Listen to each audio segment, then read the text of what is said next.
Rritja e temperaturave dhe rreziku i shtuar për zjarre gjatë verës ka bërë që institucionet e qarkun Shkodër të zhvillojnë një takim koordinues ku diskutuan hapat konkret për përballimin e emergjencave.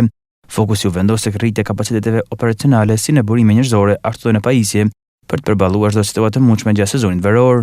U zgjondi jo pa qëllim pikërisht Puka dhe Fushazi, një zonë e cila në fakt në vitet e kaluara ka pas raste mjaft sfiduese të zjarreve, të cilat kanë vazhduar për shumë ditë me radhë.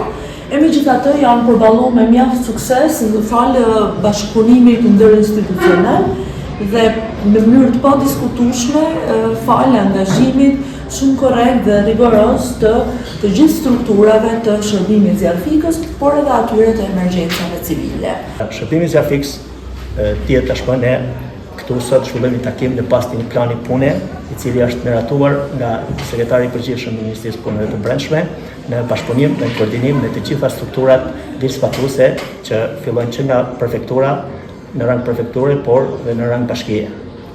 Ajo çfarë për mua shumë e rëndësishme është që ne shohim që ashtu si dhe ligji shpreh qartë që shërbimi zjarfikës është në varësi të kryetarit të bashkisë, pra në bashkisë, ne shpresojmë dhe besojmë që edhe rëndësia e këtij shërbimi është parë dhe do vazhdoj të shihet edhe nga më tepër nga kryetarët e bashkive. Kjo ka bërë që realisht neve që nga viti i cili ka kaluar ky shërbim pranë bashkive ka pësuar një rritje të konsiderueshme të numrit të zjarfikësve.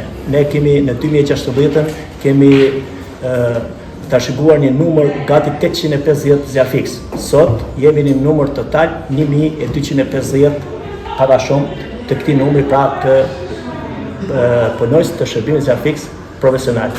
Për shkak të masivit pyjor, Puka dhe Fushazi mbeten prioritet mbikëqyrjes edhe nga reparti i zjarfikës, por dhe nga rojet mjedisore me qëllim parandalimin e çdo rast zjarri.